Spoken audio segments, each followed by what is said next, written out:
because it looks like this lamp is like my little hat. That is great. It looks like you had a great idea. Ladies and gentlemen, welcome to episode 57 of Conservatish. Our guest today is Jefferson Bergey again.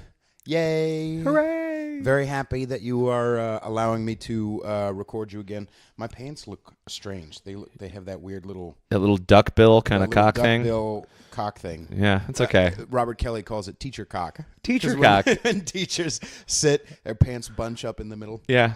Anyway, Teacher very happy cock. to have you here, Mr. Teacher Cock. Thank you for coming over, for braving the East Bay to come over here. It's your house is a solace. Your house is an oasis. Thank you. In the East Bay buggery of it all. It's a little bit of paradise where I live, I have to admit. We love it very Although, much. as far as buggery, as soon as I did come in, we did have anal sex. But other than that, it is an oasis from That's the how we other type of buggery. That's how we say hello. Right. It was a train. I don't. I mean, was a there was. midget, We had the whole consent talk. It was an Irish person who was black, which was strange. Yeah. Well, that came with the house. Came with the house. I don't know. Couldn't ask You him to can leave. find, by the way, if you're wherever you're listening, leave a review and find me on Instagram at Peter_Feliciano and like it and share it and support the podcast at patreon.com/conservatish. And we are also videoing it as well. So hopefully that. Yes, the video shows me with the lamp. Looks like it's floating mysteriously above my head. Right. Goes lamp and then George Harrison. Well, unless I'm looking at that camera or that one. Oh, so snap! I didn't realize that. Yeah, we've got three. That would just shut off. No. Yeah, it did. It just closed its eyes. It's because it doesn't like you, which I don't mind. I don't mind it not liking That's you. great.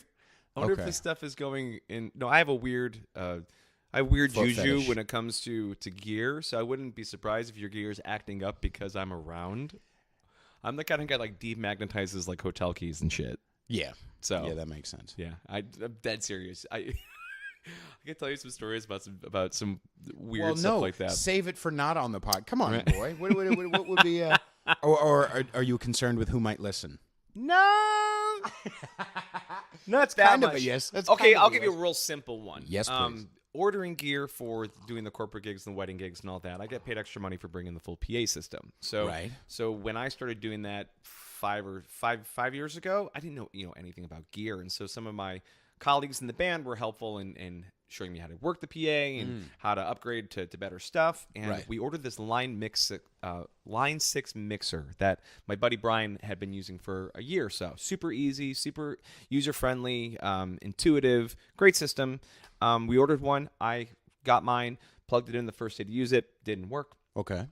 It just nothing. Right. Sent it back. We got another one. Opened it up. That one didn't work either. We got a third. Everyone that I bought didn't work.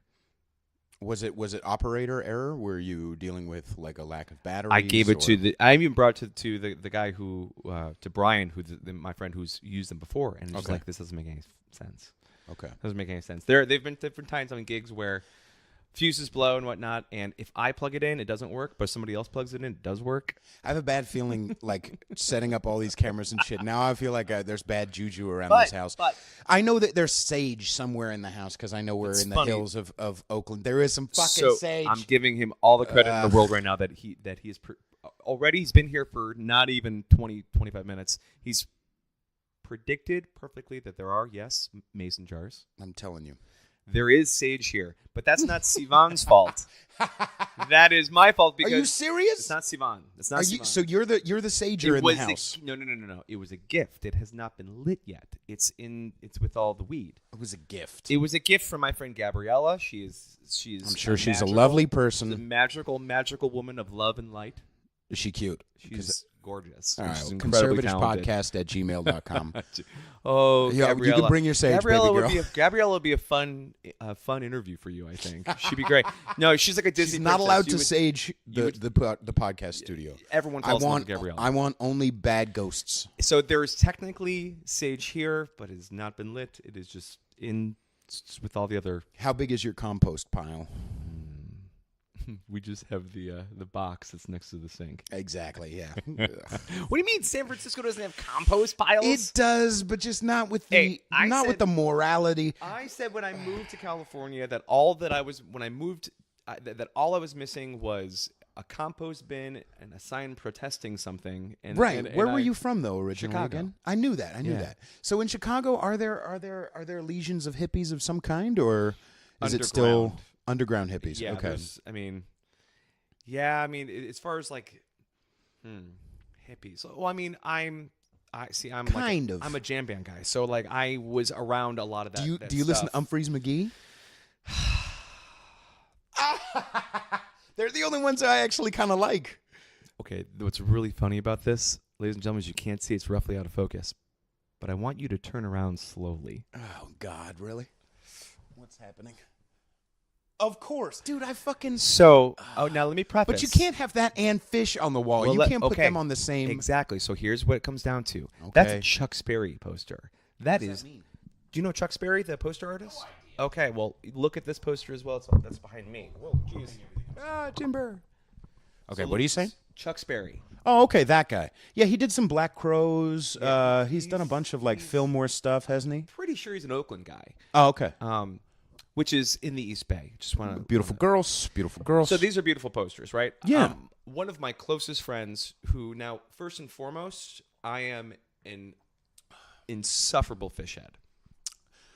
Okay. This is one of the. I know. This It's is all right. This is one of the It's things all right. when you said that You were also gonna come have over, you also have a coaster with David Bowie and a fridge magnet with Frank Zappa. So I'll allow that. Oh, for you now. haven't seen the other Bowie art that's upstairs too. We'll get to that. We'll get to that. But I am an insufferable Phish head. It's like a disease. Okay. Is that the name for you guys? Fish heads? I guess a fan. I'm a fan. right. I'm a fan. All right. All right. Go ahead. So, and this is one of the things I was thinking when we decided that you're gonna come over here today. I'm like, oh, Right. He's gonna like get it's Into all the gonna come seedy into, underbelly of. it's all gonna come into focus for him because did you know that I was a Phish head before you walked in? No idea. Exactly. Do you? And you keep it that way. Kind of. Aren't there some bands that are like that? Yes. Some bands, like okay. Continue. Your point. So finish your point. Well, my point is that exactly to that point. When I started dating, when I moved out here, I was freshly divorced. When I started sleeping around and having a good time, there were two things that I would never bring up to the women I was seeing, courting, dating, sleeping with, whatever. Right. Number one was my divorce, Is and that- number two, Yes. Phish. I feel like Those- Phish would be more of a deal breaker. That's what. Completely. Dude, you don't want to be like in the middle of almost hooking up with a super hot punk rock chick and You like Phil? Is that Yeah. what's that motherfucker's name?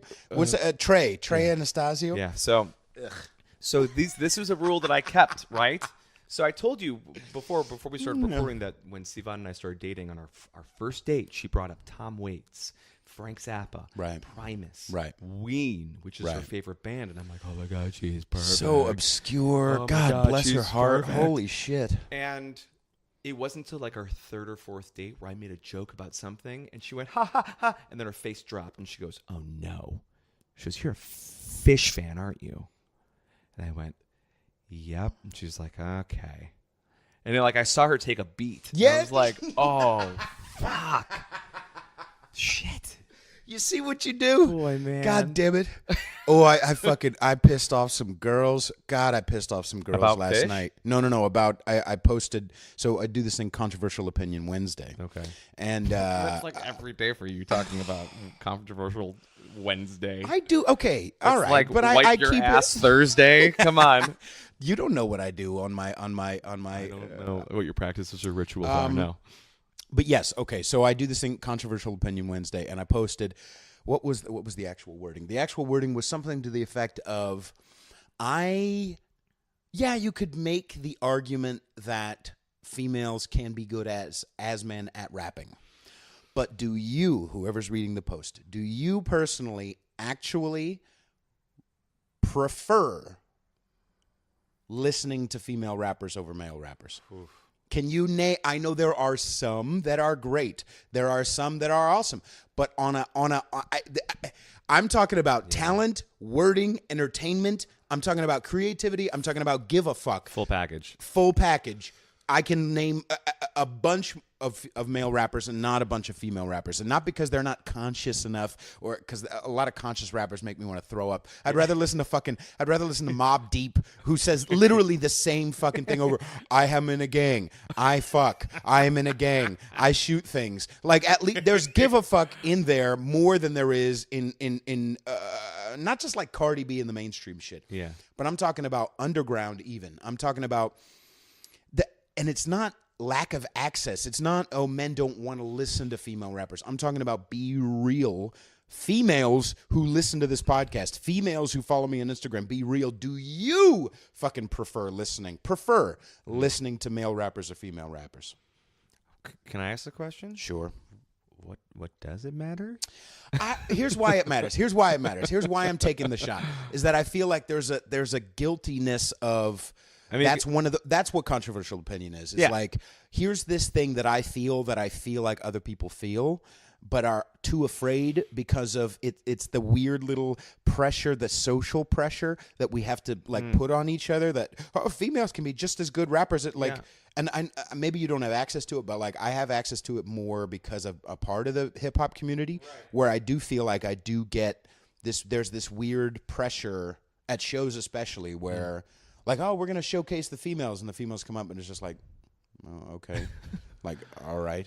Like, well, okay, so just a matter, without it being a gender thing, isn't just a matter of preference? Like, I like more lead guitar players who are men than I do women. It's not because I don't think women are capable or as good. Exactly. It's just pure numbers. Yeah, well, okay, maybe it's numbers, but I also think here's part of it. It really doesn't matter in the grand scope of things. And I love Missy Elliott, and I fucking, but I'm talking about specifically. I'll show you my Salt and Pepper posters upstairs too in a little bit, and my MC Light masturbating, my MC Light pinups, and. But I just feel like it's that weird social pressure thing, and oh man, I forgot what I was going to say. It's another thing. The it's social just, pressure you're putting on yourself for putting those questions out there. I'm getting all this social pressure. You may be right. God damn it! Well, it's Conservative Question Wednesday. No, but I just feel like wow, man, I had another point. I swear to God, I had another point. We can go back and talk about Phish. No. Says every Phish fan ever. I just like kind of shooting in that direction because I want to say the stuff that we don't want to say to each other. Well, and that brings up me not wanting to put it out there to just any pedestrian that like, hi, I'm a huge Phish fan. Get it? Because I understand that it's not for everyone. It's not for everyone at all. I mean, God, one of the last things I ever want to do is actually talk about Phish a lot of times with other crazy Phish fans because the amount that we disagree with each other is ridiculous. It's stupid. Right. And that's the thing too is that there are a lot of people who like I'm being hyperbolic, I'm making fun of you or whatever. But like, have I listened to a lot of Phish? Yeah. No. You know what I mean? Like, I wouldn't think that I would be an Humphreys McGee fan because I'm not. I love that poster. Okay. And here's the thing, because Humphreys McGee is great for the next generation of that kind of fan. Because Humphreys McGee is like so aggressive and shreddy, and it turns on a dime, and it's all like. Whereas like Phish is more about the spontaneous invention of four musicians vibing off of each other after being launched into a jam simultaneously, all together. So it's more Phish is closer to Dead, and Humphreys McGee is closer to Zappa or Bungle or something like that. You know what? I'm going to go out and say it's a very tough generalization, but yes, completely. Okay. And that's too frantic for me. Humphreys is like, I'd rather hear 16 notes that mean a lot than 345 notes all shoved into my face. Agreed. For just like effect. No, agreed. But not to mention also, Phish. The only way that they're good singers, by the way, is when they do barbershop quartet harmony. When they go, the four of them will come up to the front of the stage. Phish? Yes. Dude, and it's good. Now you're bothering me. Dude, it's amazing. So, but other than that, when Humphrey starts singing, my brain is just like, nope, I'm out. I'm so out. I can hear that. And again, I haven't listened to a lot of their stuff. I especially like 2000 like 8 to 11, I was much more into them and finding their stuff on YouTube and whatever. I think I bought like one album, Anchor Drops, and like has some great songs. But there is a difference between, I always say, like Mr. Bungle and Dillinger Escape Plan, where like Dillinger Escape Plan completely loses me, and just because you can play notes doesn't mean you fucking should. Right, Dragon Force. Dragon. I kind of love riding around just like crazy to Dragon Force. Well, yeah, I mean the same thing with me, like putting on like the songs from Metalocalypse. Right, exactly, right. Which is just amazing. Oh, so How many people like coffee? But I, as far as the jam band thing, I have a weird prejudice because, well, for a lot of reasons. But one of the things is I went to go see Bruce Hornsby, who's one of my fucking favorites of all goddamn time. And there's a lot of Deadheads there. There were, and not just that, he opened for some band called like Earth Train or Earth Jam or was it Railroad Earth? Railroad Earth. How fucking dare you? How dare you make Bruce Hornsby open for? I would suck his dick, dude. Like, just you would fucking whatever you want, Bruce. You like play for just an hour and then open up for this jam band and these fucking douche. And it was at the Saratoga Winery too. Like, that seems like it would be older, more Bruce Hornsby-ish fans. Yeah, you know more what I mean? more adult contemporary fans. Adult contemporary fans from the early '90s, right? Before Tupac, bit that lick of "That's the way it is." You're right. Some things will never change. And it wasn't even those fans. It was almost like there were a bunch of people, like, not a bunch, but there were a bunch of people like waiting. Oh, when is Railroad Earth gonna go? Fuck yourself, you horrible piece of shit. So, one of the funniest things I've seen online was somebody took a picture of Ivanka, Kellyanne, and Ann Coulter. They like put where them all this is in a going. row. I think And my camera's gonna fall. under Ivanka, Yep. Under Ivanka, they wrote Phish. Under Kellyanne Conway, they wrote Widespread Panic. And under Ann Coulter, they wrote The Dead. As far as like this is representing like what the scenes are kind of like. They're very different scenes, by the way. Sure. But the thing about Widespread Panic is a jam band? Widespread Panic is more of a southern rock jam band. Never heard of them? No, seen the name. Yeah, it's more like well, never mind. It's not what we're talking about. But I'll finish up the Phish talk with this. Okay. I'll finish this. It's the reason that when I was dating and meeting people, I don't bring it up. Right. Is because it's got nothing to do with you. Right. It's like my own religion. So why would I possibly want to try to put that on you? Right. It's like when you meet nice Mormons who are just being nice Mormons. And they're not talking about how batshit crazy their fucking religion is. But they're just being nice people. I'd rather be that way as far as representing Phish fans. Yeah. Is like just that makes sense. not bring it up. I'm not going to tell you about the fact that I'm the songs that I've been chasing for 20-some years and how I knew I had a problem. These 20-something years. 23 years I've been chasing the band. Man, am I going to start listening to Phish? This is bothering me. Don't. You shouldn't. You should not. You're just being a good religious man. You're just trying to protect because there's so and because Sivan has gone to a couple of Phish shows with me because she is an angel. God bless her heart. She's an angel. But there are songs where I turn to her and I'm like, I don't know why this is my favorite band because this song is so brutal. Right. But then the improvisation begins and the lights start and everything starts to just gel together. Drugs are fun too. Sure. But there is a religious kind of aspect to the whole thing, and that's why I don't like to bring it up to people who are uninitiated or don't have any kind of grasp or understanding about it because it's just too much to explain. I mean, do you know what they did in 1999 for New Year's Eve? They threw the biggest party in North America. Okay. They played from right before midnight. First of all, they rode a hot dog onto the stage right before midnight. I respect that. Mm-hmm.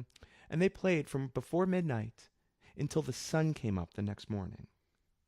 They played for like 9 hours, okay? It was one of the I was there. It was one of the weirdest experiences I've ever had in my life to be stepping over sleeping hippies to get closer and closer to the stage. There was a porta potty on stage. They just played the entire night. Name another band that can do that. Last year they played. Yeah. Did you hear about the Baker's Dozen? No. This is one of the most amazing things about Phish is that it's totally under the radar for a lot of people. I just love how when I start, I have weird little thoughts sometimes when I'm recording, and I just have this thought like, each episode is so different. Like no one would turn on Conservatish and think we're going to talk about Phish. Yeah. Like I respect it. Yeah. Continue. Yeah, you might get a lot of fucking. It's going to be fine. The hate's going to be amazing thrown at you, and it's You fine. can smudge. You and can it's burn fine some too, sage while 'cause listening to anything- 'cause fucking honestly, Conservatish. anyone that comes at me about it, it's like anyone coming at Howard Stern. It's like, change the channel, don't listen to it. That's it. You hate it, that's fine. Right. Moving on. A lot of people listen to your episode, by the way. Oh, really? Yeah, it was a ton. Wow. Like, especially on iHeartRadio. Well, and- that's flattering. yeah. I think people like you. Well, that's wonderful. Right. I think you're about to lose all. I'm of going to them. You lose that. probably I'm have going to end it with already. the baker's dozen. And then this is the strongest argument I ever make to anyone The who's giving me shit about. strongest. Yes. Okay, continue. Think of the greatest artists who've ever toured and performed. Okay. Yes. How many nights in a row do you think the greatest, most prolific artist could play without repeating a song? I think there's only like a couple in that category. Zappa is really the one that comes to mind for But me. Zappa would do tours of just certain music because it was so complicated. He would only do like 20 songs because that's how many songs he would rehearse with this insane ensemble that was unique to every tour that he did. But even then, he would change it up so much and now do, a Penguin and Okay. Bondage in Great. reggae or something like that. So, like, But even within that tour, hearing you. How much variation do you think could he possibly do, or any other artist, as far as consecutive nights of playing? Here's a band that I would throw into contention that Sure. can do a lot of nights. Sure. People would say the Grateful Dead, but I have multiple arguments against that because they were the most dysfunctional, sloppy band, even though they're amazing, and I know. and without them, there wouldn't be any Phish. Exactly. So, Metallica. Really? Metallica's got a lot of songs. Sure. They have a lot of songs. So they could probably play a lot of consecutive nights without repeating anything. Sure. Okay. Have you thought of any other bands in history that have a lot of songs and can consecutively play different shows? That could or that did? Because Doesn't matter at this I mean, 9 Inch Nails. Great. Yeah. how Enough many- of it catalog. And I remember actually on this last tour when I saw him at, I think it was Bill Graham actually. Same thing goes where like first night was completely different from the second night. Can they do 4 shows in a row without doing Closer, Had Like a Hole, like the Big, Hurt? Can they do 3 or 4 songs? No, he always closes out with Hurt. But that's the thing too, is that do people want to actually hear that? You know what I mean? Because Trent knows how to skirt the line, Sure. and sometimes he loses the audience because we're like, okay, we haven't heard this shit. We don't know what this is. We don't know the new album, or this is from an album 3 albums ago that I still consider new. You know what I mean? Like, obscure. so do Phish fans give Phish more leeway than they would a 9 Inch Nails fan would give 9 Inch Nails? You know what I mean? Like, okay, they don't play hits, but people are like, oh, just happier than shit, and they're really high. I mean, everybody Phish fans?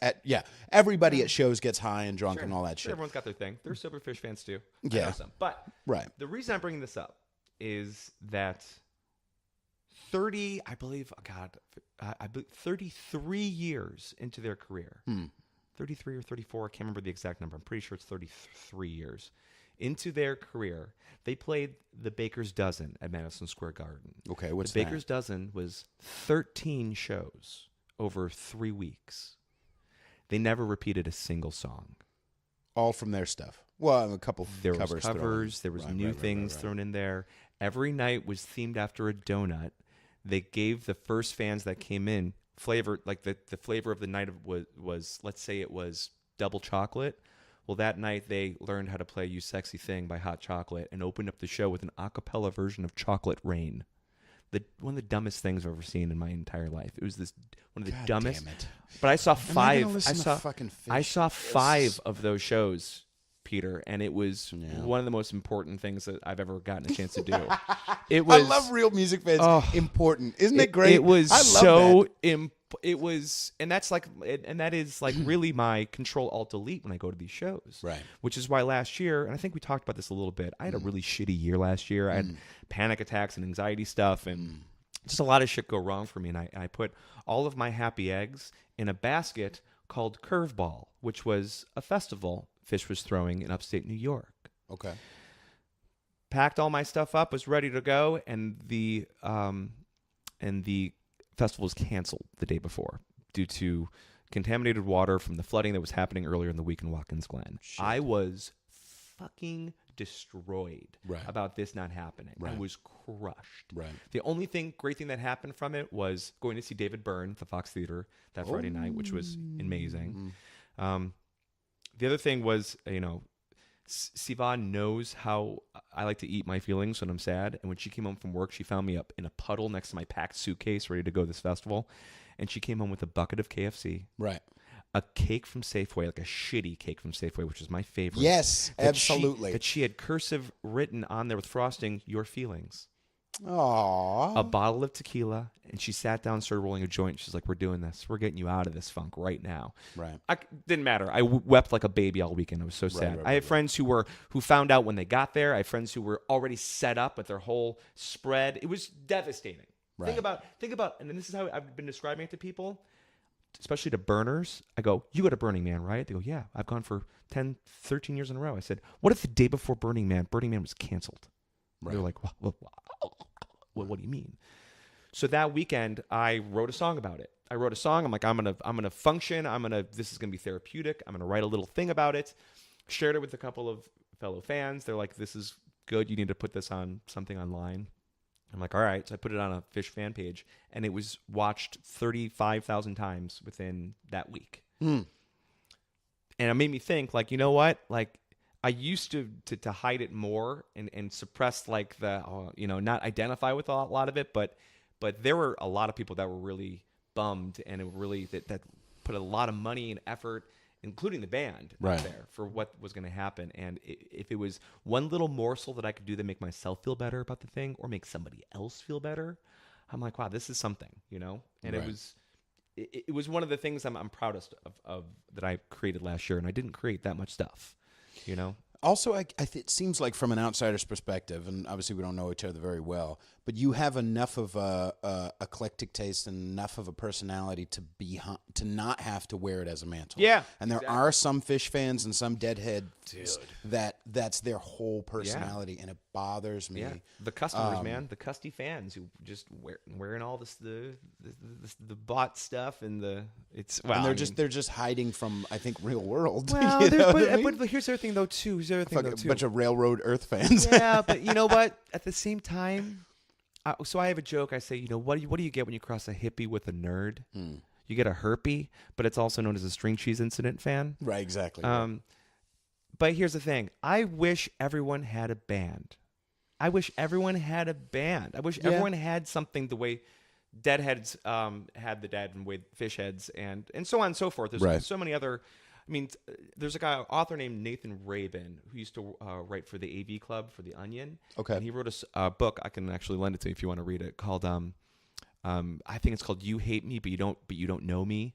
And it's a book that he wrote, immersing himself in the fan bases of Phish heads and Juggalos. I knew you were gonna goddamn say that. Holy shit! Yeah, I'm getting the figure now. Is he a Juggalo now? No, but he did. Oh my god! He kind of lost on Phish tour and ended up calling his pregnant wife and being like, "I gotta go to 3 more shows." Oh my god!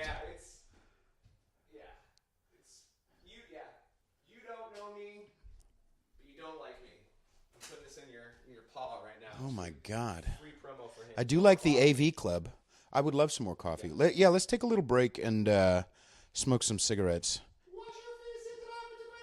I probably won't smoke a cigarette. Okay. We'll be right back.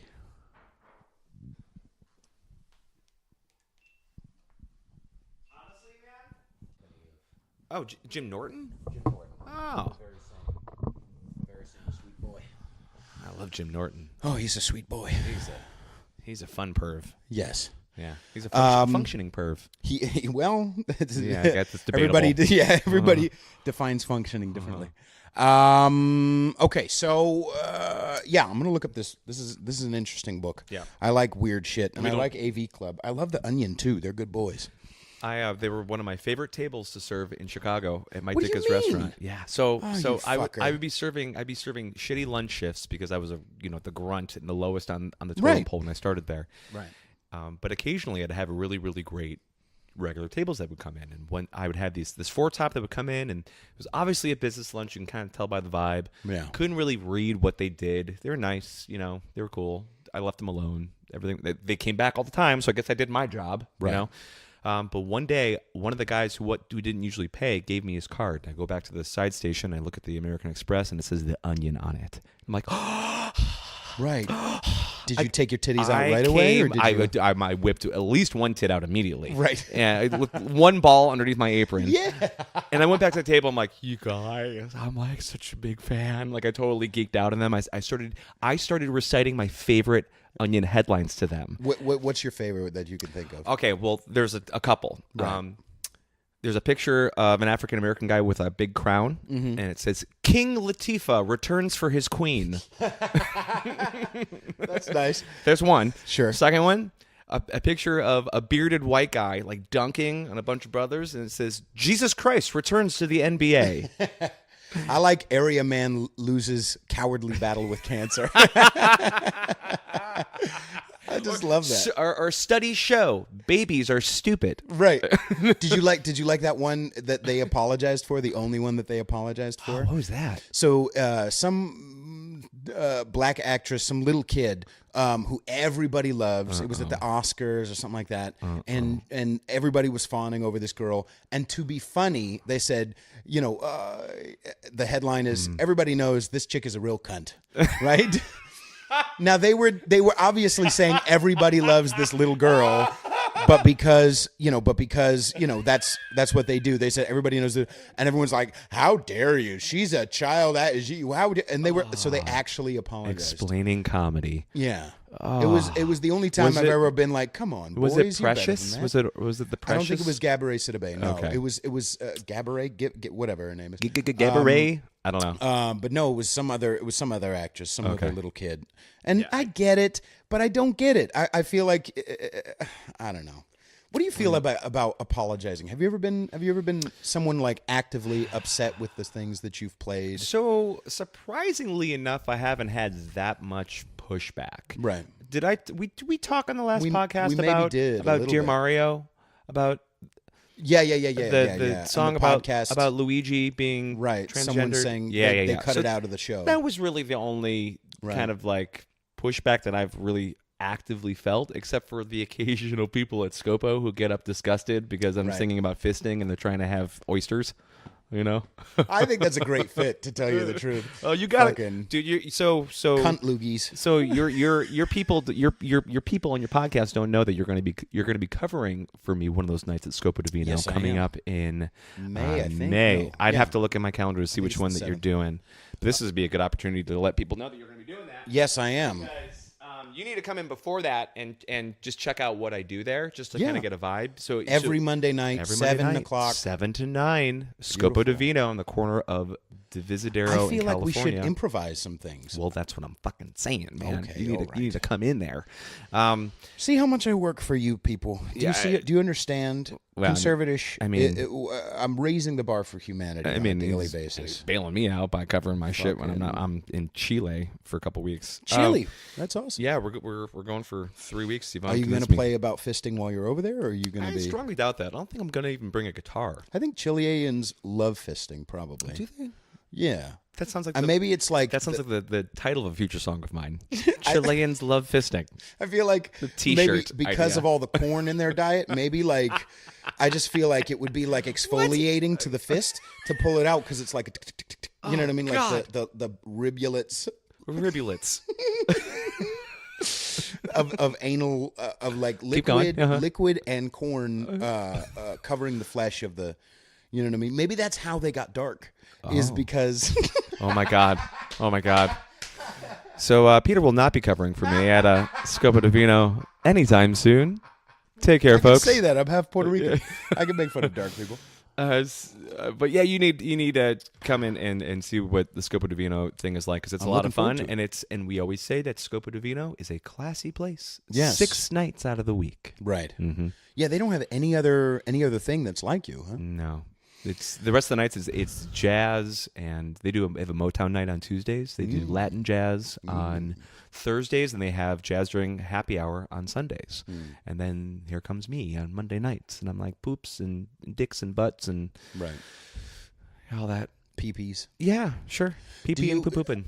The only pushback I've had is, I don't know if I mentioned this, but I have this song called The Barely Legal Blonde. and I talk about. I literally just tell the story of this chick, that I was the rebound for this little 18-year-old blonde chick from Starbucks. It's a fun story. Okay. It's no longer relevant, I think, because literally the chorus is this is just a story about a barely legal blonde bitch. I bet it in 2009. So it's been like 10 years. Okay. I don't know if I should but people enjoy the story itself. It's funny you're bringing this up because I'm actually performing at Body Storytelling. This wasn't going to talk about this. I'm going to talk about this. Let's do it. I think your clan can appreciate where I'm coming from as far as me basically playing interference for myself. Okay. So I write songs for Body Storytelling. Which BAWDY. I've been doing it for 4 years, and this is why I have amassed such a huge catalog of filthy songs. Of course, but the songs are all sex positive, body positive, because the body storytelling scene is exactly that. Right. And this is something that I've learned kind of more about. The more I've been immersed in performing for them, and it's made me protect myself by making some choices to maybe not do certain songs that might come off as, well, even though they request it. No, it's not about them requesting it. So let me give you a perfect example. I have a song that's like a hidden track on the first EP that I put out. The song is called Mailbox Blues. Okay. And I'm actually going to be performing a new version of Mailbox Blues a week from is today Thursday? Yeah. Today is Thursday. A week from tonight, March 14th. Where can people find that, by the way? Body Storytelling? No. Your EP. It's Spotify, iTunes, all that stuff. Okay.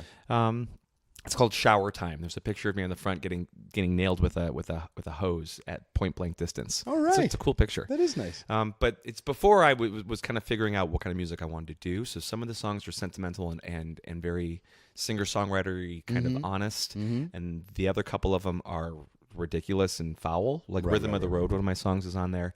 And then Mailbox Blues, which the whole catch of the song is that it's built up the entire time thinking that it's about human trafficking. And at the end of the song, is it positive or negative? So it's so at the end of the song, the big reveal of the song, and it's just not it doesn't fucking matter. I'm giving this away. Yeah. The big reveal at the end of the song is that, I say in the bridge, she and I are compatible according to the manual that the website said they sent the same day. I lie awake at night, hoping that we're relatable. Oh, by the way, did I mention she's inflatable? Ah. So the end of the song, basically says things like, if I don't want to fuck her, I'll just put her in the closet, or I'll fold her up. If I want her to blow me, I'll blow her up. Right. It's that kind of like stuff that kind of seems a little on the line of being misogynistic. I can see how some people would think that it would be. Right. But it's just, I think it's just stupid and funny or whatever. Right. But I've never performed that song at Body Storytelling because I know that people would be sensitive to the fact I'm talking about a character that identifies as being socially awkward and morbidly or obese. Right. So people would probably say that I'm fat shaming because I'm talking about a fat guy ordering a blow up doll. Right. So I've changed the lyrics so that it's more about a sad guy instead of a fat guy. Right. I know, and you're rolling your eyes, and I am too. But like, I'd rather get in front of that and put out a song that's like, okay, well here's a slightly more updated version of that song where the joke is still intact. Yeah. But I'm not. Yeah, I mean, and I get that. I mean, I think that the only pushback, like I was saying, well, not the only, but the pushback that I've gotten from that song is people getting uncomfortable with me using the word bitch. Yeah. You know what I mean? And I feel like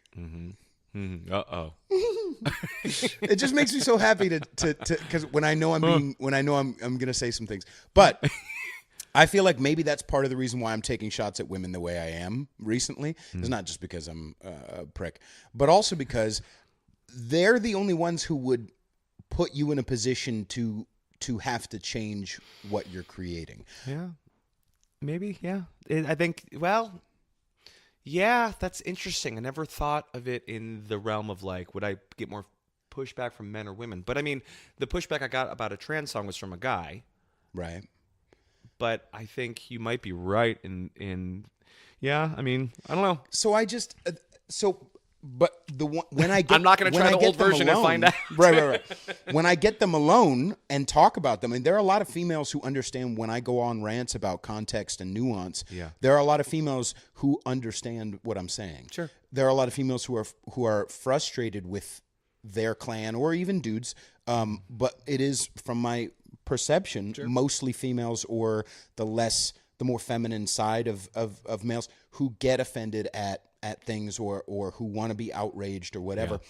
And so, like, when I get them alone, everybody's kind of in the middle. That's what my experience is. Everybody's kind of in the middle. They're not out for outrage, like the social media and the what I'm supposed to believe. Like comedians always say it. Like if you say a slightly racial joke, and there's a bunch of white people in the audience, they all look at the black guy to like, am I allowed to laugh at this? You know what I mean? Right. And that's what my fight against is, and that's why I'm mentioning stupid things like taking a shot at female rappers, because it's like, oh, okay, you want to get mad about not getting the scene and not getting the approach? Fucking raise the bar. How's that? You know what I mean? There are, and the same thing applies to dudes. Yeah. There are a lot of shitty dudes, but I feel like we lower the bar. This is what I finally got back to my point. Welcome back. Welcome back to your point.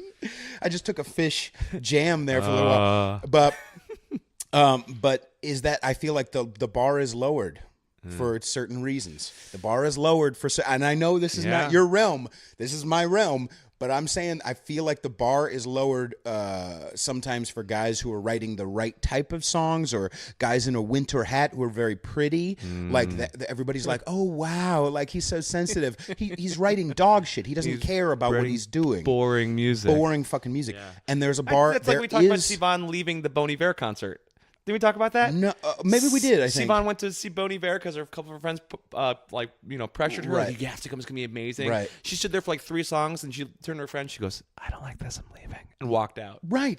God bless her heart, man. She's amazing. God fucking bless her heart. But like, that's what I'm saying. I feel like sometimes there's people who lower the bar because they're a female. Yeah. And I run into that a lot on the open mic scene and on the this scene and on lots of different scenes where it's just like, yeah, women is rapping. Okay, are you listening to the fucking words? Like, do you give a fuck? Yeah. Like, just because someone isn't represented doesn't mean that it's, I'm not saying that they should be less. Sure. Please come. Let's listen. Let's see.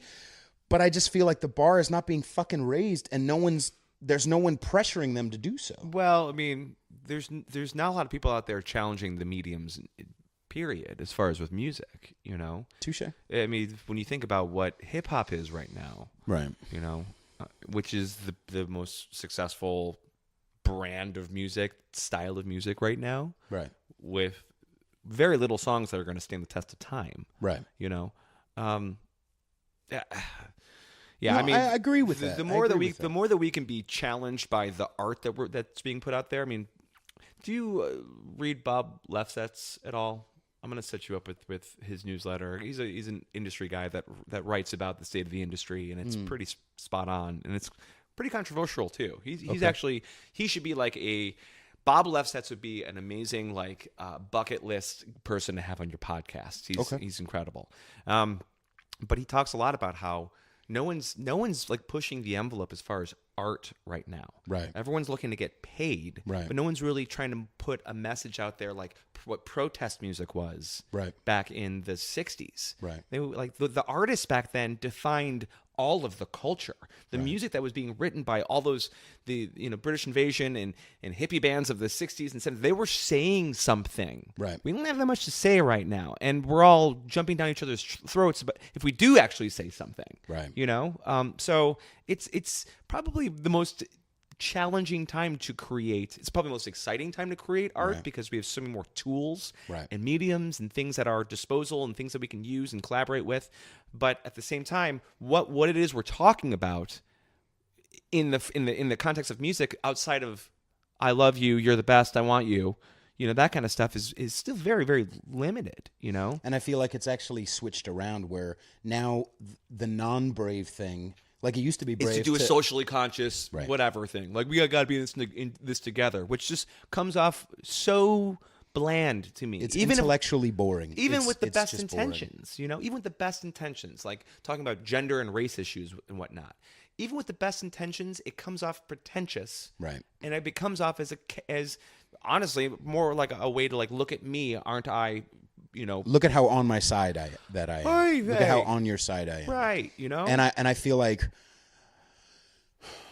I mean, that's part of the thing about some of the songs that I do is that, like Barely Legal Blonde, I use hyperbole. I don't tell the rest of the story for good reason. But like I play a certain character. You know what I mean? Like in my song, The Simple Girl, it's from the perspective in my head, the perspective of an 18th century Mexican prostitute. Amazing. You know what I mean? And it doesn't even get vulgar. Oh, one of those songs. Right, exactly. Oh, one of those. It doesn't even get vulgar, but it literally is saying like, she says, the chorus goes, yes, I'm impure. Yes, I am filthy. I am unclean, so undeserving, but one day he'll come and I'll sail away with him. He'll take my hand and we'll sail away. Right. So, and I know from personal fucking experience that there are some women who can go like, oh, that's, yeah. But like so many women actually relate to that, where it's just like, this is a real feeling. Let me splash around in this feeling and spray it everywhere because it's honest, right? And it's like, I hate like, oh, you know, with the Oscars, like the movie industry, especially right now, are we telling the right stories? Go fuck yourself. Seriously. Telling the right stories? Yeah, I know. Yeah. You know what I mean? Like, For the it's not sake about that. For the sake of them congratulating themselves in the form of Oscars and whatnot. Right. It's what are we doing here? Right. You know? Are the Oscars black enough? You know what I mean? Like that stupid fucking what's her face from Sideways and who's that Asian broad from Sideways and Grey's Anatomy? She helped host the Oscars or the Golden Globes, and it was just.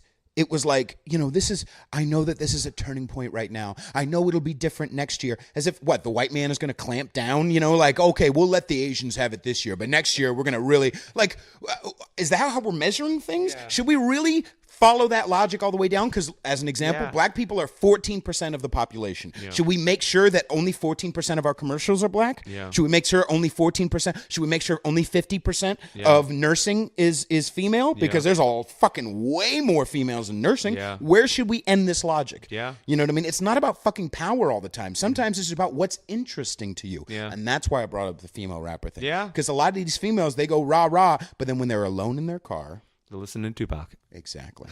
They could be all feminism. They press play and they listen to a guy say, "Hey, bitch, suck my dick." When you're alone in your car, you know what the fuck you like. The Chris Rock. Exactly. Thing. Exactly. Fuck him in the ear. Fuck him in the ear. Fuck him in the eye. Fuck him in the eye.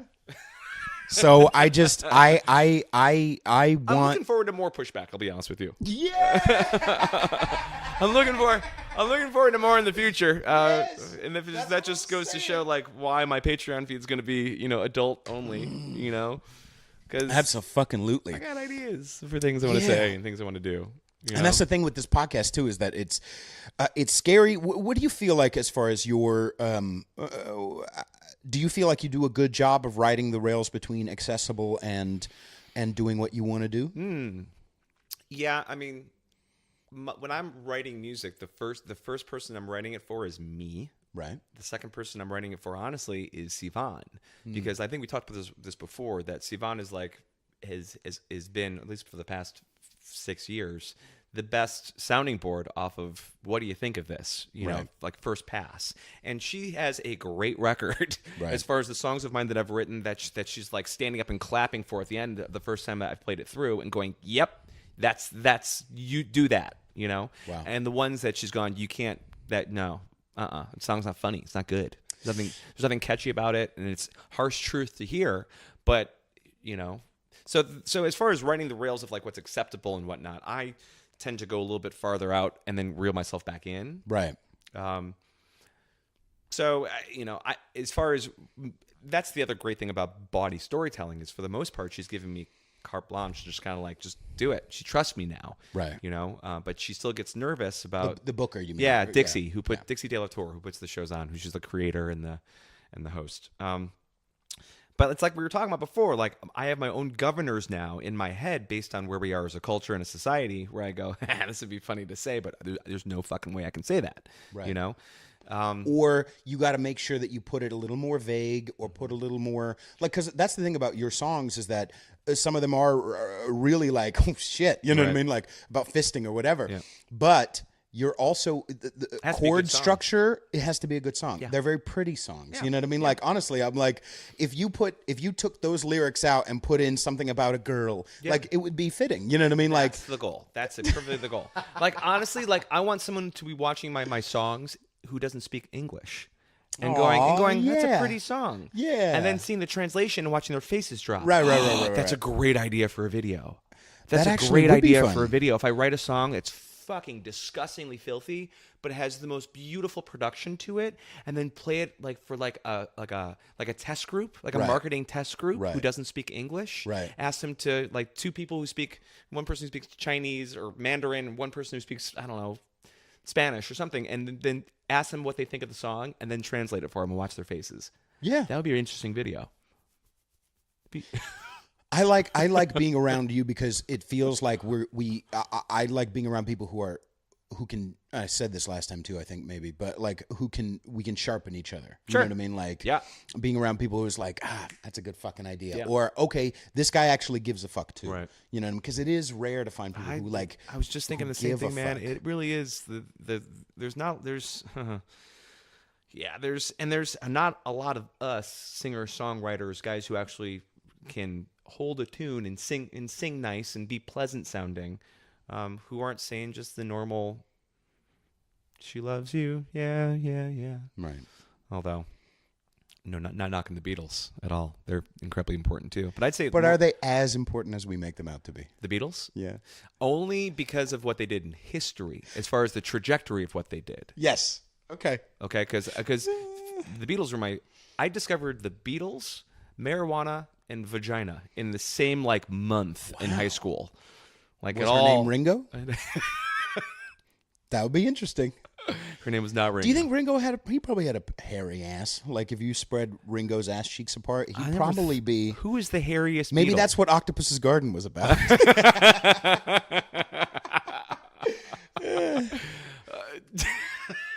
Who's the hairiest Beatle, you think? Ooh, I'm gonna say George. I think George would probably because he didn't. I don't think he shaved for nothing. I don't think he manscaped at all. Especially when he got really into that acid.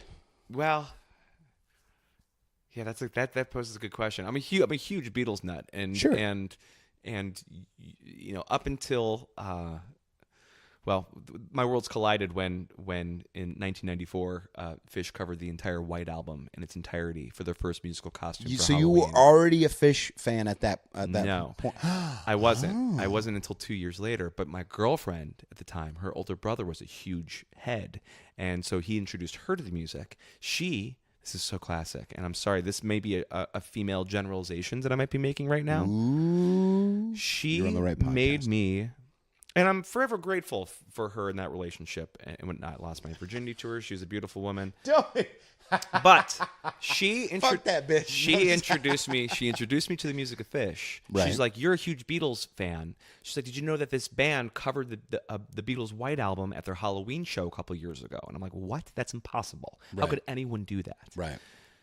And that was my introduction to the band. And she made me a mixtape. This is 1996, 95-ish. Mm-hmm. She made me a mixtape of all Phish songs that didn't have any jams in them or any interesting compositional sections, which is the reason that I love that fucking band. So all these songs that she put on there, I'm like, these are cute songs and nice, but this sounds like Phish for chicks. And that's what it was. And once I started to go deeper and discover the music, I went, what? These guys do what? And everything blew out the back of my brain. Right. So a buddy of mine in Chicago, we always talk about putting together a group called Phish for Chicks and just doing ballads. Aw, yeah, that's true. Yeah. I mean, and as far as that goes, I was actually I said that Controversial Opinion Wednesday yesterday, and then I got a bunch of female rappers. Well, really only a couple, but like this friend of mine, DJ Powers, great. She's a good DJ. She tagged a bunch of female rappers, and then they started yelling at me. Cool. And one of them, like, I explained to her, like, I know what I'm doing. Right, exactly. I was like, I know that there are exceptions. I didn't say any. I chose my words very carefully. Okay. And so I wanted to make sure I put out there, hey, I'm not saying that there aren't good ones. Right. I'm just saying blah blah blah. And then this one Breathless, I think her fucking name is. She talked about it, and then I explained. I like commented back, and even though in her comment back just then, after I commented back, she said that pretty much, yeah, okay, I hear what you're saying. She also said, hey, you don't need to mansplain to me. You fucking bitches. I'm not going to stop. Like, I'm not going to stop. I'm not going to be intimidated. I'm not. And neither are you. You seem like, even though you're trying to, like, be, careful about the wording, just like I am, you don't seem like the type of person who's going to fucking stop either. Nah, because again, this goes back to, you can't be everything for everyone. Right. You can't. And if you want to be Coldplay, that's great. Shoot for the stars. Try to be everything for everyone and write songs that sound like they're just made for American Express commercials. Yeah. Fine. I like that first album. The second album's even better.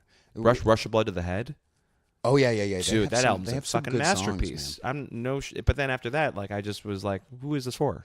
It's Yeah. for everybody. Once they put on, like, 808s onto It's the for everybody. It's for everybody, and that must be a horrible position to be in. Like, you need to make songs that billions of people are going to want to sing along with at a stadium, But here's the thing: you can't be everything for everyone. Right. So, with that in mind, if you don't like what I'm singing about or saying or whatever, change the channel. Right. Just go away. It's not for you. Then it's fine. Right. I don't need to. I'm not gonna like beg you to be interested in my music. Right. I'm just gonna play my music for someone who happens to hear it from someone who says you might like this, and those are the people I want to build a community with. Right. I would much rather play for 100% of people that want to be there than try to play a huge room of people who I have no idea who they are and try to convince them that they need to be on my side or on my team. I'm not interested in that. That takes away from me having fun making art and doing my thing. Right. Do you come from the school of thought that feels that ideas come from, like, you ever see that little interview that Quentin Tarantino did with Fiona Apple?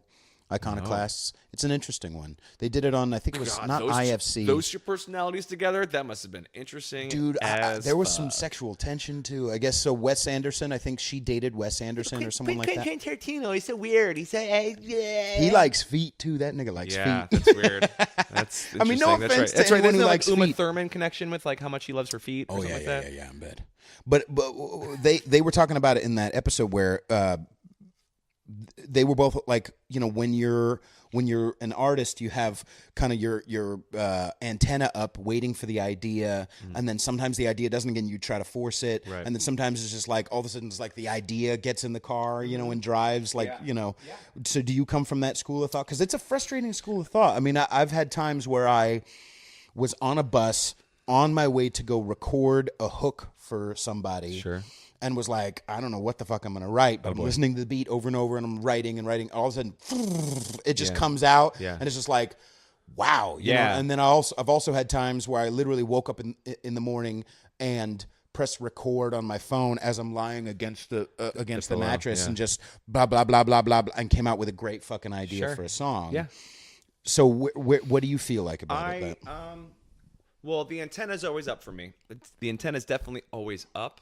Okay. But what's more important is that I'm always writing anyway. I think we talked about the morning pages. God damn it! I keep trying to think of that. Yeah, which you should start bitch. doing it. It's especially this whole transition of you. So you morning paged this morning? Yeah. Every morning. Yeah. Every morning. A half hour? 20 minutes. You do guitar or piano or just lyrics? I'm just writing. And it's sometimes okay. it's lyrics, sometimes it's side ideas, sometimes it's what the fuck ever. Sometimes it's meditation, like sometimes written it's out. me just bitching about the fact that I don't know that I have to go play this wedding gig and I don't want to. Right. Like it's whatever. Right. And that's and from there a lot of times I will mine things from the morning pages and go, oh, that's a good little line about something. Right. And I'll put that on the scratch pad. Right. And then later I go to the scratch pad and I go, oh, yeah, that idea for that thing. Right. And then I'll tinker around with it. Right. And then I don't like it and I put it on the shelf. And then I go down to another idea and tinker around with it and put it back on the shelf. And also this other thing I was tinkering around with, oh, that's almost done. Oh, I should figure out how to finish that, you know? So I have multiple things going on at all times. Occasionally a song will just fall out in one sitting or in a couple of sittings because I have a deadline as well. But that's where all of the morning pages and the scratch pad of all the other stuff comes in really, really helpful because if I have a deadline, I go, all right, I have all these things I've been tinkering with. Let's see if I can make one of them appropriate for this thing. So I always have multiple things going at the same time. Which is also dangerous for me because there are some things that I've just never finished because I'm just like, nah. Or songs that would be perfect for a certain deadline that you haven't played in years and you don't remember what the fuck that chord was. And you listen to it over and over and you're like, I think, no, it's not. Oh, no. And what the fuck was I playing? And you're like, I've got like 2 hours. I got to figure this out. Yeah. I've been in that situation. Yeah. So it's a little bit of both. It's a little bit of both. I mean, I'd say the better songs or the songs that I love playing, like one of them I've been playing a lot lately is called Wipe Your Dick on the Drapes. And family band. It's a family hit. Right. And Wipe Your Dick on the Drapes, that's the only thing I had to write the song. Is that it's a saying at Body that Dixie uses when she's teaching the audience how the storytelling works. There's a timekeeper, and the timekeeper says, if the timekeeper shows you at 4 minutes left, you should get to fucking. Be at fucking in your story at this point. If she gets to 2 minutes, exchange numbers, wipe your dick on the drapes, wrap the story up, because after that, you are done. Okay? Right. So it's just been this thing. So when she teaches the audience that, the people in the audience go, wipe your dick on the drapes. And so I was like, I need to write a song for Body coming up.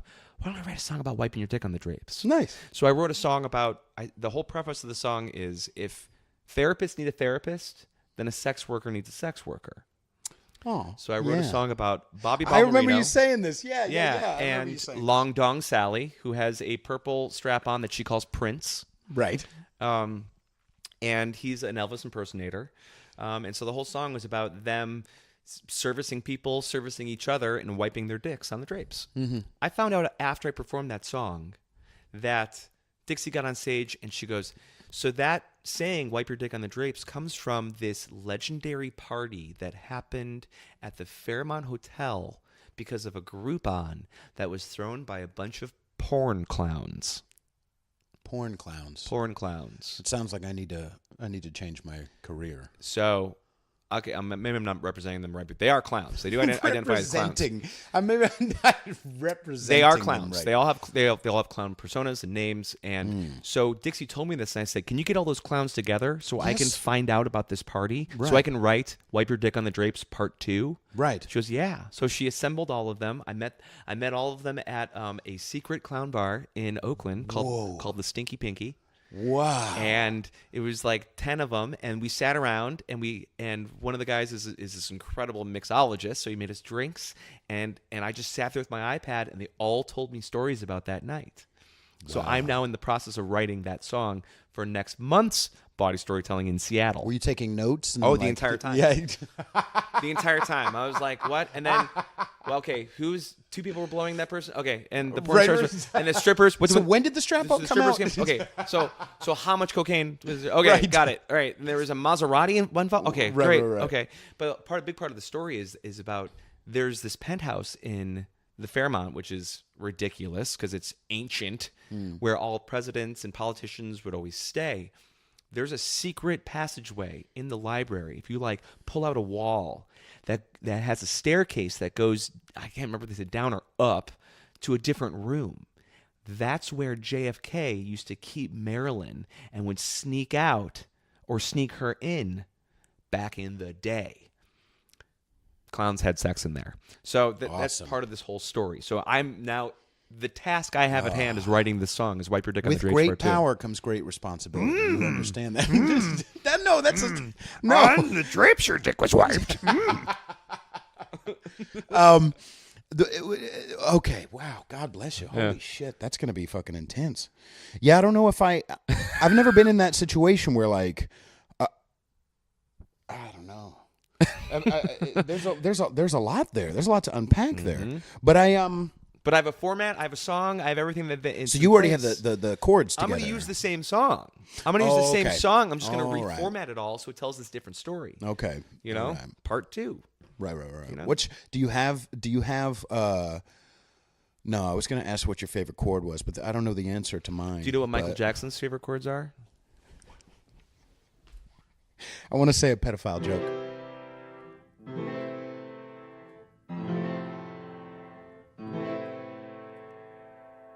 Why? What do you mean? That's Michael that's just what Jackson's he favorite answered? chords were C, A minor, F, A minor. Thank you very much. Thank you very much. Thank you. I'll be here all night. I don't know if I can play R. Kelly anymore, by the way. Nope. I used to play Nope. Bump and Grind all the I used time. to sing Remix to Ignition all the time, and it's out. It's out. You can't. It's no more. It's sad. It's like, I mean, some it's people not are the most tragic thing regarding that story, but I'm wondering if it's the same thing going to happen to Michael Jackson songs? technically they should. They should. That's what that Patrice O'Neill joke. He was like, can I still listen to Bad? Like, was it happening during Bad? Like, maybe I could still listen to, like you know, which maybe albums could I listen maybe to? Dangerous is out of that. I'm fine with that. I'm fine with losing Scream. I'll get rid of Dangerous. Right. Blood on the Dance Floor, I'm not interested in. You Rock My World. I actually kind of like You Rock like My You- World. I like that song, too. No, you want to know another fucking newer Michael Jackson song? Butterflies. That's a smooth song. Holy shit, Yeah, that song is the fucking baby maker oh right my there. God, Yeah, dude. there's a couple. But Yeah, he really liked boy butt, though. I Loved really it. think there's a fan of this podcast, the good girl, actually. The good girl who's been on the podcast a number of times. She's a big fan of Michael Jackson, and she thinks that, oh no. yeah. Thinks what? Well, she thinks that it didn't really happen. come on. Well, see, that's the thing, is that she's a smart person.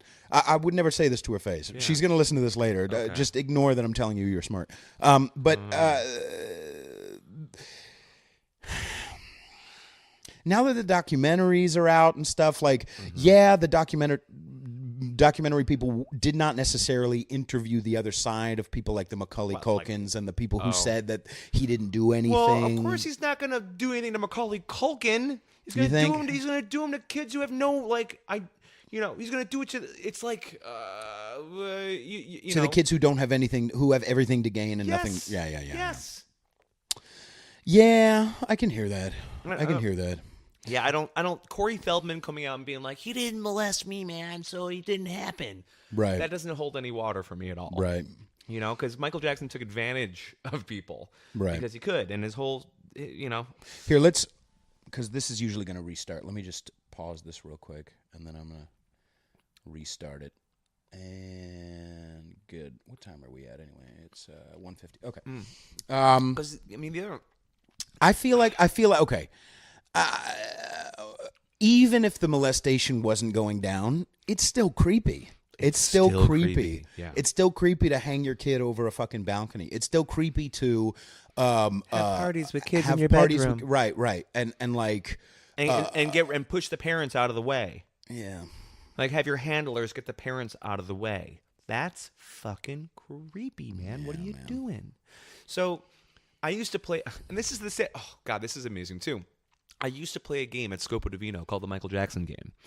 And the Michael Jackson game is I would start a Michael Jackson song. You put a tarp down on the floor. Wipe your dick on the drapes. The teddy bear. So I preface everyone by saying, ladies and gentlemen, I'm going to play the Michael Jackson game. And here's how you're going to participate. I need everyone to think of the worst Michael Jackson joke that you know. And in the middle of the song, we're going to share. We're going to go around the room. We're going to share Michael Jackson jokes and see who wins. Right. And so I'll play like Human Nature, or I'll play The Way You Make Me Feel, Right. And I'll get Human to the middle. Nature is so good. And they're great songs. And so I get to the middle of the song, and I'm like, and I just like lay it out there. I'm like, all right, who's got one? And we go around the room, and you'd be surprised that people at first are looking at each other like, I'm not going to say anything. I'm not going to say anything. And then all of a sudden, one guy goes, how do you know it's bedtime at the Neverland Ranch when the big hand touches the little hand? And it goes from there, and they get worse and worse and worse and worse. And suddenly people are Googling Michael Jackson jokes, and it's fun. And it's stupid. It's disgusting. It's disturbing. Right. And I always preface the game by saying, ladies and gentlemen, I just want to let you know, Michael Jackson was an incredibly, incredibly important musician of the last 50 years. Right. He also did some very questionable things with kids. Right. So these are jokes. Right.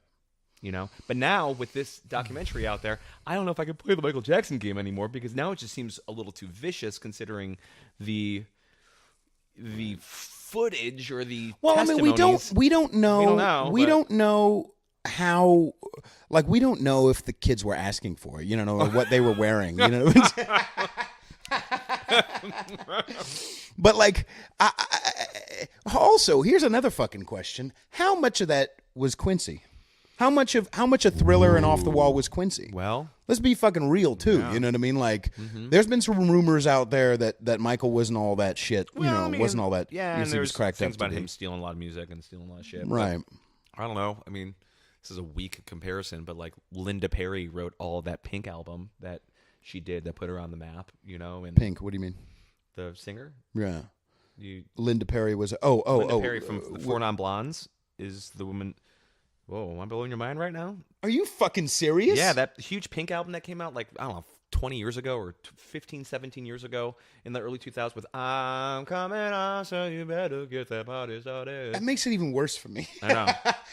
Linda Perry's a talented songwriter, man. And so I wake up in the morning and I fucking... That trip. Oh my God, that's creepy. Yeah. So is she still wearing that hat with the dreads? Well, I mean, it's right. It's the same thing when you talk about like Bruno Mars and having Mark Ronson and a lot of other a lot of cooks in the kitchen. Oh, you know, yeah. Or any Beyonce tune. There's like 19 right. writers.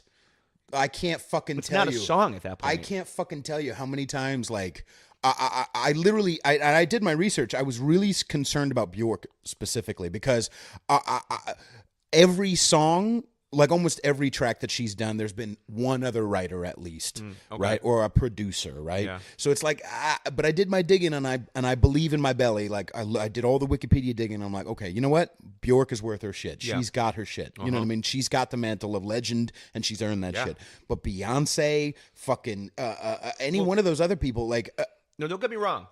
Beyonce is a vocalist. Yes. All right. Ella Fitzgerald was a vocalist. Yes. All right. Fucking Elvis. Fucking. You know who else is a goddamn vocalist? Legend for, in my opinion, not that goddamn good a reason. Ray Charles. Yeah. Georgia was written by two white people. You know what I mean? By a nice little white couple. Like, I understand what he did with it was very important. Absolutely. Yeah, that's a good guy to bring up because I don't know if I don't have any gauge on how much he's written. What's beeping? What is that? What are you, full now? Well, whatever. It's plugged. I don't care, dude. This is what I'm saying. Like, it's because of you and your horrible my technology. My karma. gears, you Jew. Anyway, what were you saying? Still doesn't work. No.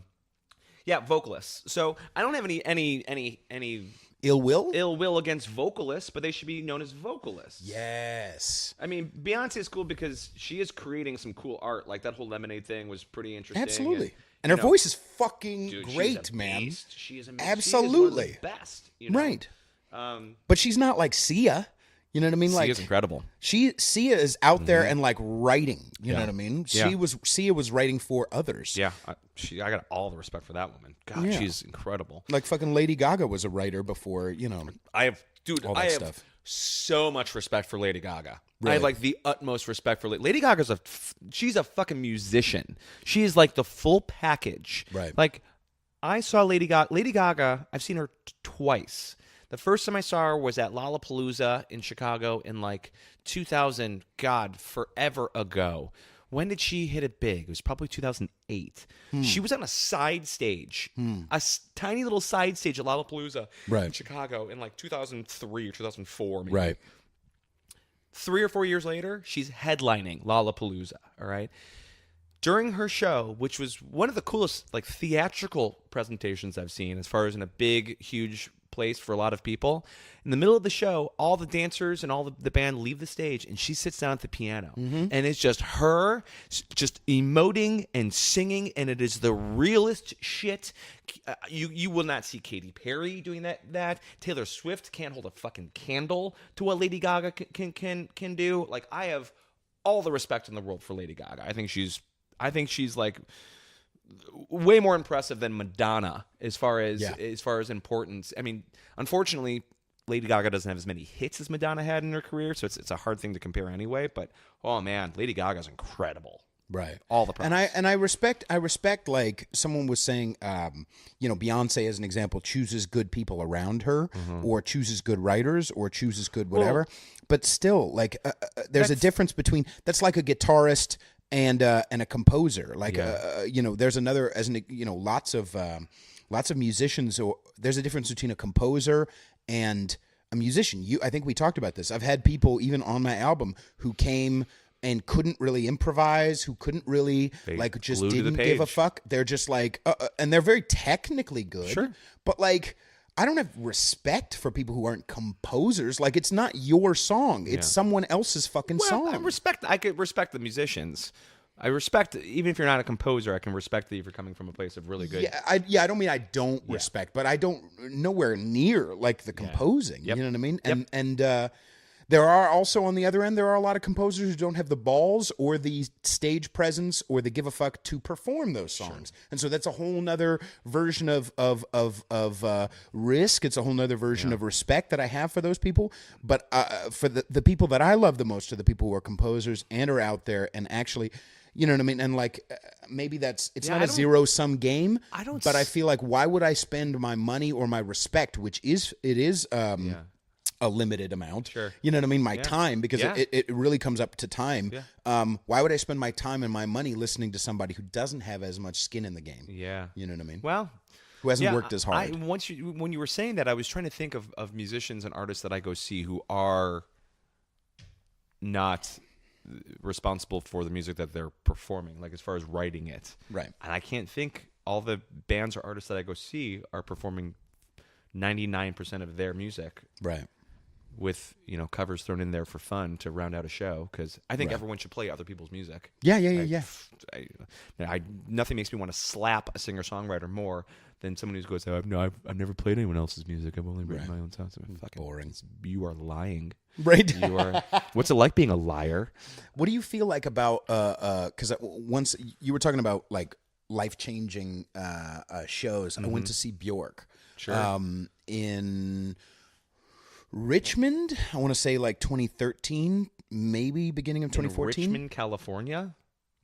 Because she's a weirdo. And she was performing at this like hangar. I've performed in there. I've been in there. It's a great little room, man. It's really cool in there. I have a great story about a wedding gig in that room. But yeah, go on. Yeah, so I performed I actually ran into one of the fans after the show. We were all waiting to see if we could see Bjork.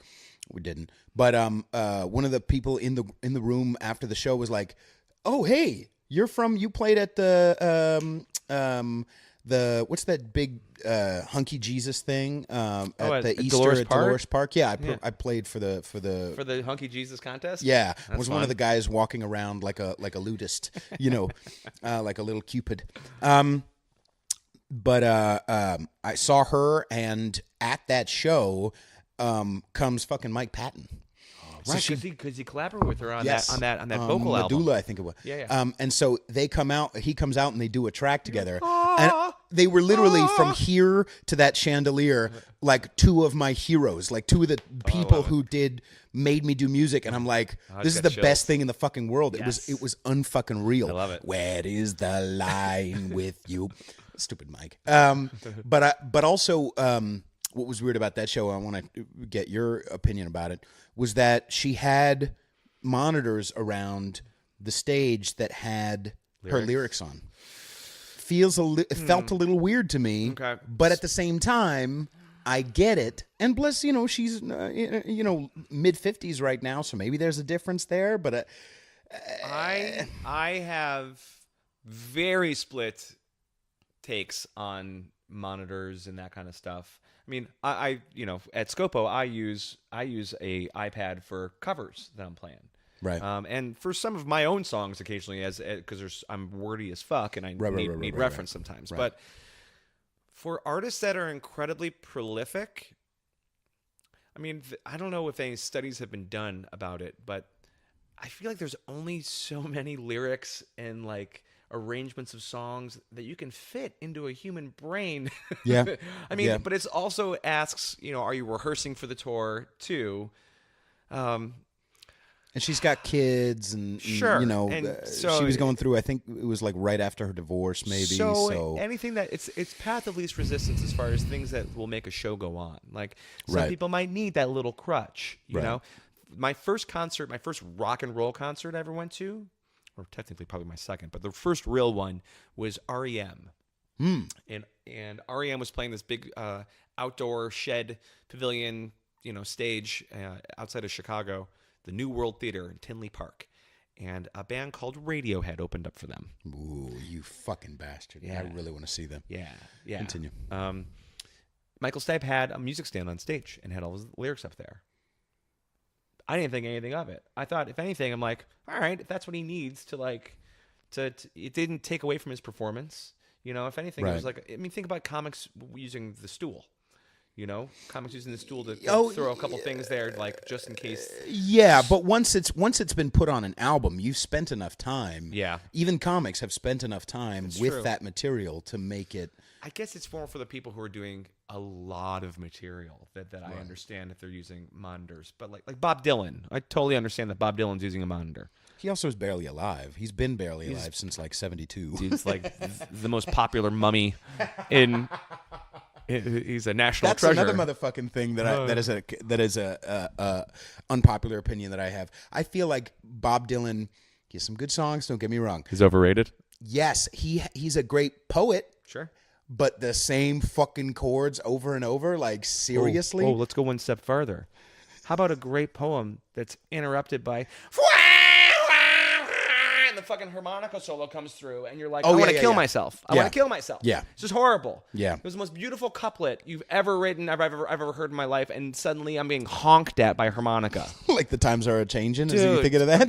There's so many songs. So many songs. They're just, right. I'm just not a big fan of harmonica. Maybe that's what it is. Yeah. Or the difference between Alanis Morissette playing a harmonica or Bob Dylan playing a harmonica and John Popper playing a harmonica. Yeah, John Popper could beat the shit out of it. That's a whole different story. Did you know that Alanis Morissette was on Dave Matthews Band Before These Crowded Streets? She was? Yeah. Doing what? In the background. She was background vocals for them. And really? John Popper did a track with them in What Would You Say? I think it was. What would you say? All right, this is okay. Listen, Popper.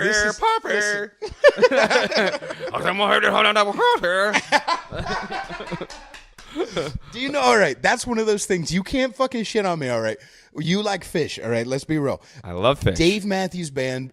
Before These Crowded Streets is their last good album, but those three, they have some, and live especially, their fucking drummer is Carter so Beauford. Goddamn good, man. And Dave Matthews could write some fucking songs. Yeah, man. and Boyd Tinsley is really good at diddling little kids too, apparently. So I think it was just boys. I think it was just men. Diddle, diddle, diddle, diddle. Right. Yeah. No, Dave, I give a lot of props to that band because, again, super prolific. Actually, Dave is another band that probably could do many, many nights in a row and never repeat a song. I don't think they have the gonads to be able to do 13 nights. Okay. Or be able to sell that many tickets either. Well, maybe 10 years ago. They could still get... I don't know if they could do the whole like the Billy Joel Madison Square Garden thing. You know what I mean? Where he sells. Where do you stand on Billy Joel? I like him. Good, me too. Yeah, he's. I really do. See, I know that's dinner music for Sivan and I. We're prepping dinner in here. We're singing Billy Joel albums. Yeah, unabashed. That motherfucker could write some fucking songs, man. I think Summer Highland Falls is probably my favorite. I'd say 52nd Street's probably my favorite. How does that one go? 52nd Street has My Life, Big Shot, Zanzibar. Oh, okay. Well, I'm talking about songs specifically. I think Summer Highland Falls is that do do do do do do. Oh, you're talking about specific songs. Yeah. He's. But I grew up with the Greatest Hits Volume 2. I think was like totally on repeat for like a year. Great singer, man. Great singer. Like underrated singer. Same thing as like Eric Clapton, underrated singer, Right. Like great, you know. His last real album, 95, I think, 94 was Billy Joel's yeah, I think it was 2,000 Years or Blonde Over Blue. that fucking track, Yeah, dude. yeah. 2,000 Years. Good Yeah. Night, My Angel. Like Yeah. he could fucking write, I dude. know. It's unfortunate that middle of the night song was so hokey. Which one? In the middle of the night. Oh, I know. I'll go walking in the middle of the. You know who did it well was Dum Dum Paul Simon, dude. He did the African thing well. Dude. Graceland's an amazing album. Dude, fucking, I can't. Every like once a week, I listen to Diamonds on the Soles of Her Shoes. You know what's a fucking amazing. another great track, song from that record is the duet with Linda Ronstadt, Under African Skies. What was with '80s obsession with Africa? It's a good question. What was it about the 80s? They What made was it about everyone want to everybody's sing just, about let's Africa. do another song about. I mean, I think really Paul Simon did it right. Like Yeah. I feel like part of it was bringing in not Black Snake Moan. What is it? Yeah, he brought in Mambo. Christina Ricci and Samuel L. Jackson, chained her to a radiator, Right, and they made right. beautiful music. It was incredible. I couldn't finish that movie. I just didn't. Christina Ricci, by the way, is one of my oldest crushes. Yeah. From like She got Adam's hot, Family dude. Values, She got hot, dude. I have had a crush on Christina Ricci since like 1991. Do you like the darkness of her? Is that what it is, or it's just like the just her face? Probably. All of it. Did you see her boobs? I think there was a. You ever done a Google search of Christina Ricci? Yes, because I have. You ever go to celebjihad.com? No, Dude, no. What's listen, it's not what you think. It's just constantly they update about with celebrity, titties out or Great. ass out or whatever. Mr. Skin kind of thing. Yeah. Okay. But with a funny vibe because they always come from like this infidel, like they're fake, fake jihadists. Funny. And they're like this infidel showed her, amazing. her, she could never handle a strong Muslim man's love sex. You know what I mean? Like it's love sex. right. They're really funny motherfuckers. Really funny. But Ladies, we were looking for was Lady Smith Black Mambazo. Right. There we go. Right. And Paul Simon, yeah, he did some amazing shit. Yeah, great. Amazing. I mean, think about how I'll never forget seeing the "You Can Call Me Al" video for the first time. Oh, yeah. With Chevy Chase. It was like before Chevy Chase became a pariah. And, Yeah. You know who Paul Simon does well now that I think about it? Bass lines. yeah. So like call me out, bing, bing, bing, like that. Who and maybe might have been the same bassist was Diamonds on the Shoulder.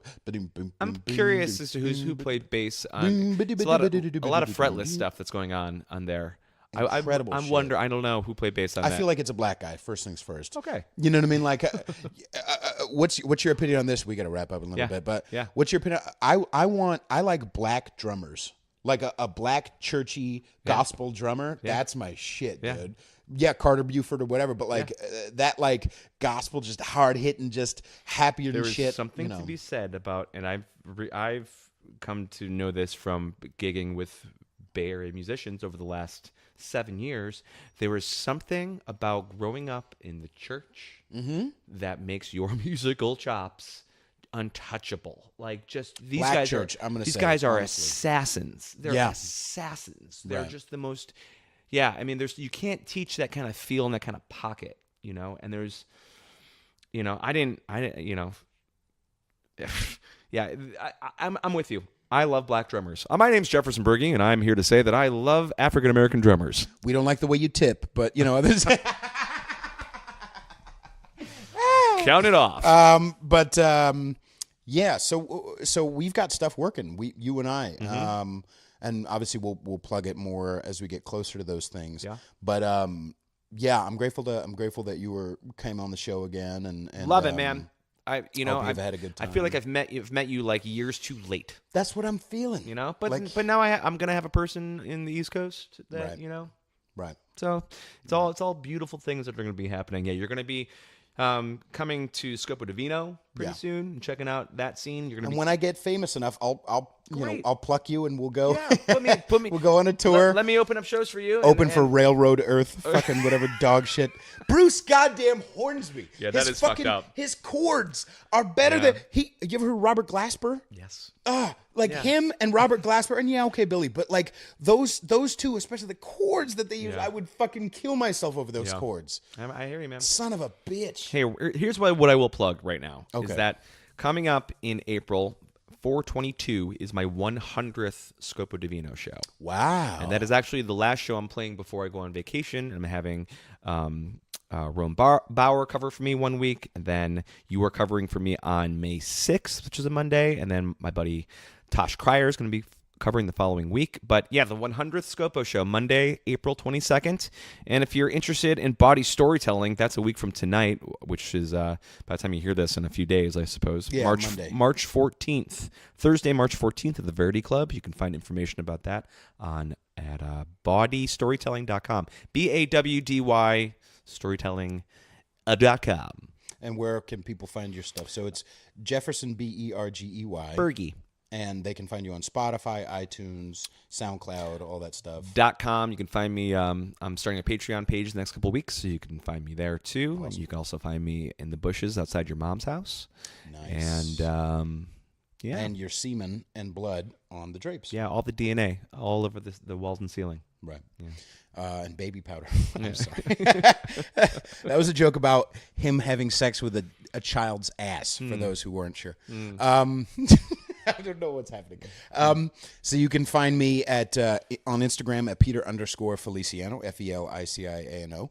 Support this podcast and all of my musical endeavors at patreon.com/conservatish. Like this podcast, share this podcast, review this podcast, and Have sex to this podcast. Have sex with this podcast. I'm going to be playing on I believe it's the 17th of March at Amelie Wine Bar in San Francisco. St. Patrick's Day. Yes, it is. Good luck. Well, it's a French wine bar. At least that's good. At least it's not Chicago on St. Patrick's Day. Yeah, no. And also on the 14th, but go to Body Storytelling. All right. It'll be Walnut Creek. Orinda. I'm playing in Orinda for Taste of the World Market, but that goes from like 5 to 8 anyway. So I guess Body is after that. Body is after that. Body's at 8 o'clock. I actually want to come down on the 22nd of April, and maybe that'll be the day that you and I. That'd be a great way for yes, that's gonna happen. Great. Okay. Special guest. Okay. Good. We're gonna go into cahoots and set something up that's gonna be super fun. All right. Maybe something that would almost because if my people don't know you yet. Right. If I take out my penis and urinate on the floor, is that I have okay? an even better idea. What do you mean an even better idea? We stage a fight.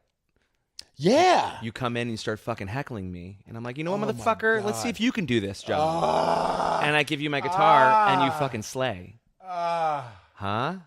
I want to do that so badly. These are the in the words of George Carlin, these are the ideas that kept me out of the really good schools. Yeah. You're Fiona Apple, and I'm Quentin Tarantino. Great. How are your feet? Ladies Gorgeous. and gentlemen, share this podcast. Thank you so much, Jefferson, again. Thanks for coming to the on. East Bay. I'm going to safely make sure you get back to your I'm car. gonna wash myself. And thank you for the book. Good night, everybody. Yeah.